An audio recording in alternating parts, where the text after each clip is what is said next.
Donc j'ai terminé Voyage au phare de Virginia Woolf dont je vous avais parlé dans le vlog précédent. C'est une lecture que j'ai beaucoup aimée et qui m'a fait pas mal penser effectivement à des œuvres de Virginia Woolf que j'avais déjà lues auparavant, c'est-à-dire Les Vagues que j'avais moyennement aimées parce que j'avais pas du tout réussi à rentrer dans l'œuvre et à comprendre un peu de quoi ça parlait. Voilà, j'étais vraiment restée en dehors de l'œuvre malheureusement, et Mrs. Dalloway que j'avais absolument adorée et que j'ai lu l'année dernière.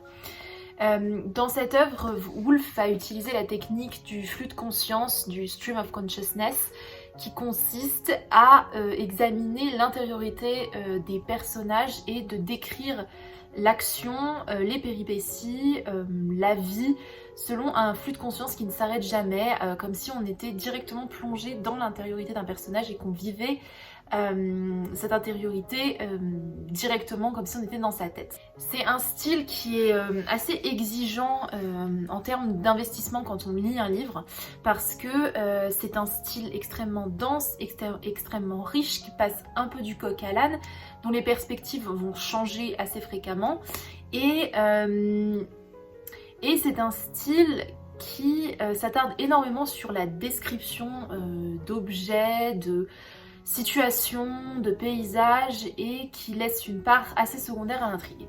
Voyage au phare, c'est un livre où il n'y a pas vraiment d'histoire à proprement parler.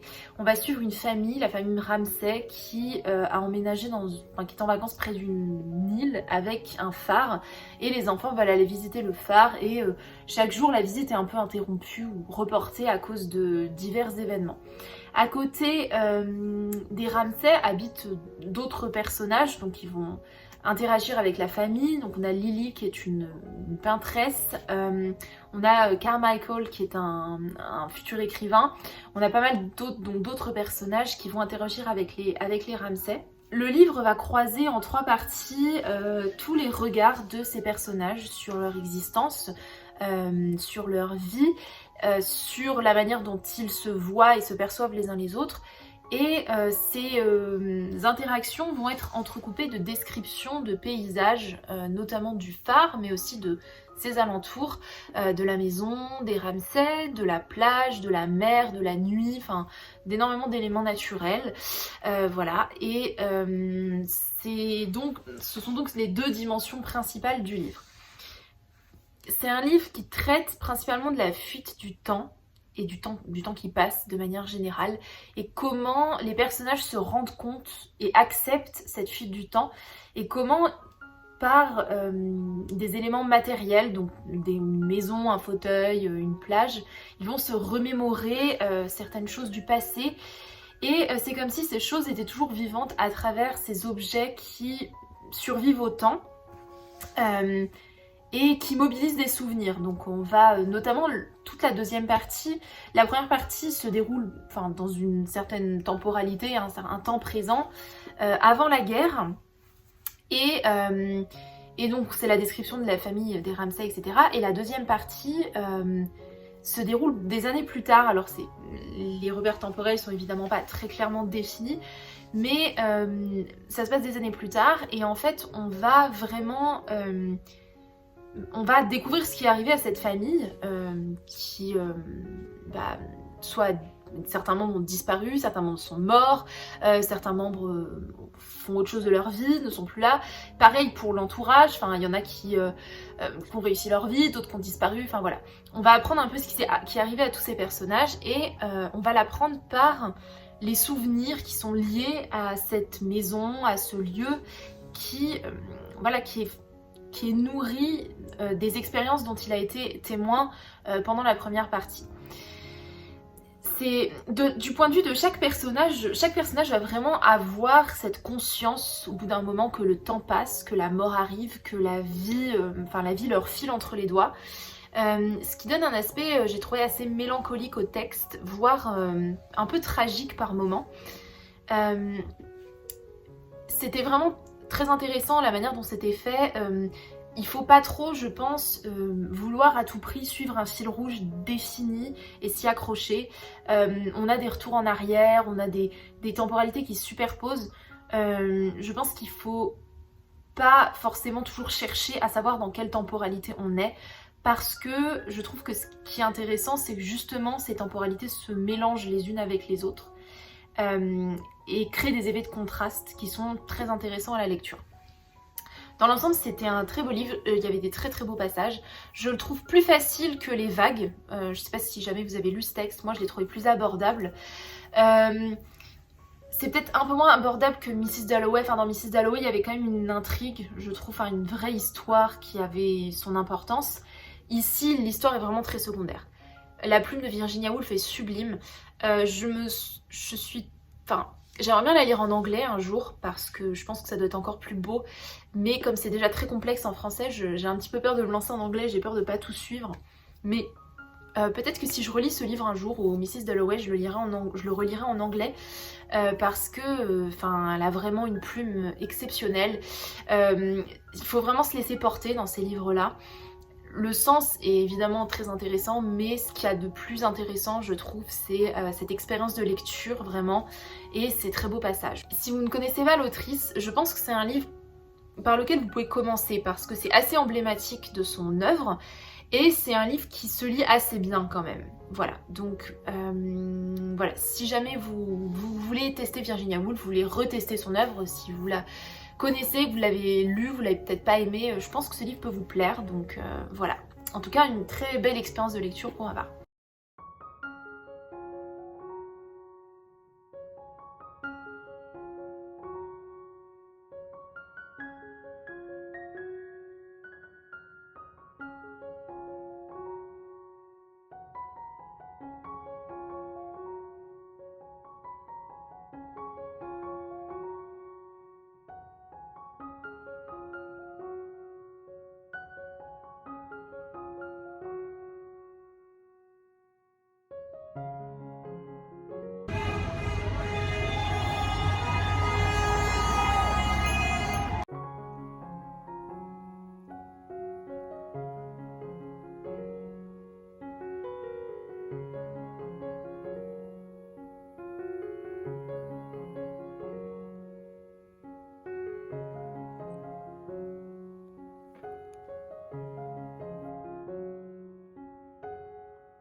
J'ai lu un autre livre cette semaine, Une femme regarde les hommes, regardez les femmes de Siri Houtsvet, qui est une autrice américaine d'origine norvégienne contemporaine, et cet essai est paru il y a 3 ans.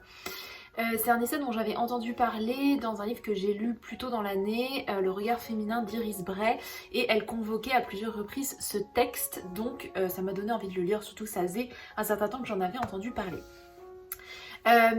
Dans cet essai, Siri Houtsvet va s'intéresser à beaucoup de choses. Pour être honnête, je m'attendais à autre chose au niveau de cet essai parce que Iris Bray le citait beaucoup dans son optique d'analyse du female gaze et du male gaze et donc de la vision artistique de certains artistes hommes comme Picasso par exemple.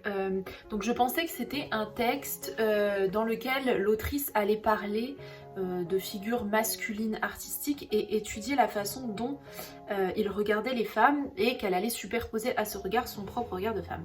En réalité, c'est ça en partie, mais pas que. On a effectivement, notamment au début, quelques articles, enfin quelques chapitres, parce qu'il y a pas mal de... Enfin, il y a plusieurs chapitres dans l'essai, comme vous voyez ici. C'est le cas au début, c'est pas mal le cas au début, et finalement je trouve que vers la fin ce n'est plus du tout le cas. Enfin, elle parle vraiment de choses très différentes. Les thèmes principaux de cet essai, ce sont donc l'analyse du regard masculin et de l'homme artiste et la façon dont il représente les femmes et le lien entre écriture et genre. Siri Houtsvet analyse la manière dont les artistes femmes vont être reçues par la société de manière différente des hommes et la façon dont le fait d'être une femme influe sur l'expérience de l'écriture. Elle va prendre l'exemple d'un écrivain dont le nom m'échappe. Je ne sais pas si je vais réussir à le retrouver. C'est un écrivain norvégien, donc son nom est assez long. Voilà, Knausgård. Elle va prendre l'exemple de cet homme qui a écrit une longue autobiographie assez misogyne. Et en fait, elle va analyser la façon dont... elle va critiquer certaines représentations qu'il a des femmes dans sa biographie. Elle va aussi analyser la façon dont elle estime qu'il a écrit son livre avec une part de ce qu'elle appelle une part de féminité. En gros, elle estime que les hommes et les femmes n'écrivent pas de la même façon parce qu'ils ont été éduqués d'une façon différente, mais qu'on peut, en étant un homme, écrire comme une femme, entre guillemets, ou quand on est une femme, écrire comme un homme, enfin voilà. Que ça, ce sont des choses qui sont pas figées dans le marbre, mais que on peut se laisser tenter à une écriture plutôt masculine, entre guillemets, et une écriture plutôt féminine. Évidemment, ce sont pas des choses innées, enfin je veux dire, il n'y a pas, puisque vous êtes une femme, vous écrivez comme ça, voilà, ça vous est tombé du ciel à votre naissance, non, c'est plus dans la façon dont on est conditionné dans la société. Donc elle trouve que c'est assez paradoxal que cet homme qui est assez misogyne et qui réfute le savoir féminin, réfute l'artistique féminin, n'a pas beaucoup d'estime pour ses collègues féminines, c'est finalement aussi inspiré de ce type d'écriture pour écrire comme une femme, avec beaucoup d'émotions, avec beaucoup d'intériorité. Voilà, donc ça c'était assez intéressant. Elle va aussi, Siri Hustvedt, c'est une femme qui s'est beaucoup intéressée aux neurosciences, à la psychologie, à la psychanalyse. Donc il y a des essais qui sont assez difficiles peut-être à appréhender si on n'est pas familier, ce qui est mon cas avec toutes ces sciences de l'esprit. Mais en tout cas, elle va proposer des analyses qui sont sociétales, mais aussi des analyses psychologiques et neuropsychologiques.